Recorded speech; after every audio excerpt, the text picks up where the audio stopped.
Welcome to വെൽസലാസ് kitchen. ഇന്ന് ഗോതമ്പ് പൊടി വെച്ചിട്ട് ഒരു കൊഴക്കട്ടയാണ് ഉണ്ടാക്കാൻ പോണത്. അതിൻ്റെ ഇൻഗ്രീഡിയൻസ് പറയാം. ഇതിൽ 1 കപ്പ് ഗോതമ്പ് പൊടി എടുത്തിട്ടുണ്ട്. നമുക്ക് വീട്ടിൽ ഈ അധികം പഴുത്ത പഴം സാധാരണ നമ്മൾ കളയില്ലേ, അപ്പോൾ അത് വെച്ചിട്ടാണ് ചെയ്യാൻ പോണത്. ഇതൊരു 4 ഞാലിപ്പൂവൻ്റെ പഴമാണിത്. പിന്നെ വേണ്ടത് തേങ്ങ, പിന്നെ 1 ടീസ്പൂൺ ബട്ടർ ഇല്ലെങ്കിൽ നെയ്യായാലും മതി. നെയ്യ് ഇല്ലാത്തതുകൊണ്ടാണ് ഞാൻ ബട്ടർ എടുത്തത്. പിന്നെ 1 കഷ്ണം വെല്ലം, ഒരൊറ്റ അച്ച് വെല്ലം, ആവശ്യത്തിനുള്ള ഉപ്പ്, ഇതേ വേണ്ടൂ. ആദ്യം നമുക്ക് ഈ ഗോതമ്പ് പൊടി ഈ ബട്ടർ ഇട്ടിട്ടൊന്ന് ചെറുതായിട്ട് ചൂടാക്കി എടുക്കുക. ഈ പഴം ഞാനൊരു ഫോർക്ക് വെച്ചിട്ട് ഇങ്ങനെ നല്ലോണം ഉടച്ചു കൊടുത്തിട്ടുണ്ട്. ഗ്യാസിൽ ഞാൻ ഈ പാനിലാണ് ബട്ടർ ഇട്ട് കൊടുത്തിട്ടുണ്ട്. നമുക്ക് ഈ ഗോതമ്പ് പൊടി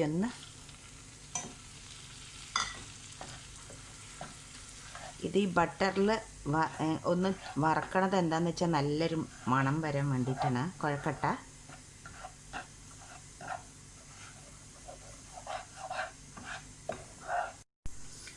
ഈ ഗോതമ്പ് പൊടി നല്ലൊരു മണം വരുന്ന വരെ ഇതിലൊന്ന് വറുത്തിട്ടുണ്ട്.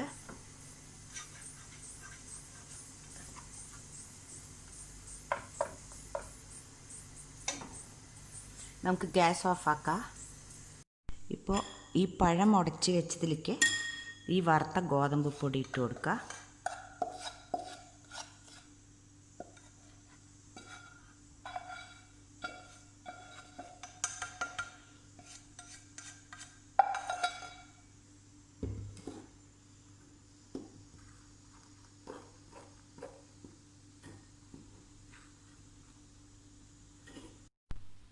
ഇപ്പോൾ ആ 1 അച്ച് വെല്ലം ഒന്ന് ഉരുക്കിയെടുത്തിട്ടുണ്ട്, അരിച്ചെടുത്തതാണ്.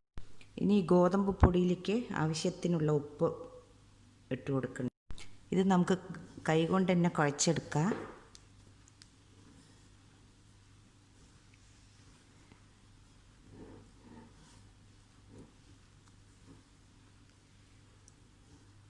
ഇതിപ്പോൾ പഴം ചേർത്തിയത് കൊണ്ട് കുറച്ച് വെള്ളം ചേർത്തിയാൽ മതി ഇതിലേക്ക്.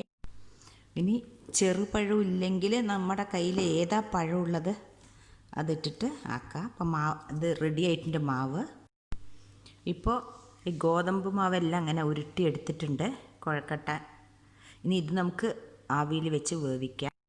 ഒരു ഇഡ്ഡലിപ്പാത്രം വെച്ച് കൊടുത്തിട്ടുണ്ട്. നമുക്കിനി ഇതൊന്ന് ഇതിൽ വേവിച്ചെടുക്കാം.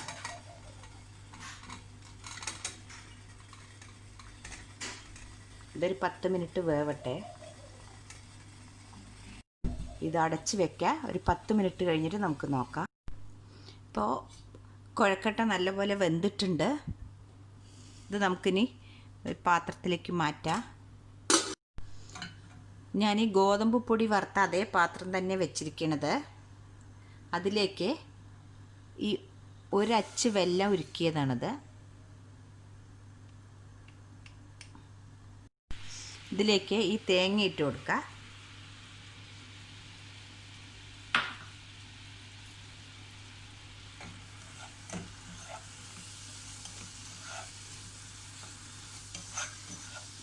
ഇതിപ്പോൾ ആ കുഴക്കട്ട അല്ലാതെ തന്നെ കഴിക്കുക.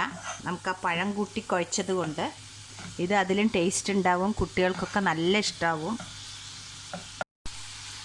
ഇനി നമുക്ക് ഈ എടുത്ത് വെച്ച കുഴക്കട്ട അതിലിട്ട് കൊടുക്കാം.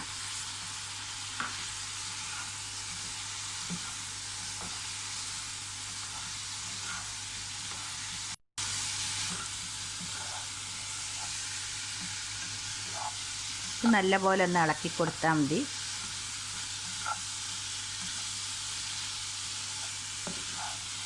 നല്ല ടേസ്റ്റായിരിക്കും ഇത്. ഇതിലേക്ക് കുറച്ച് ഏലക്കായപ്പൊടി ഇട്ട് കൊടുക്കാം. ഇനി ഇതിലേക്ക് കുറച്ച് ഏലക്കായപ്പൊടി ഇട്ട് കൊടുത്തിട്ടുണ്ട്.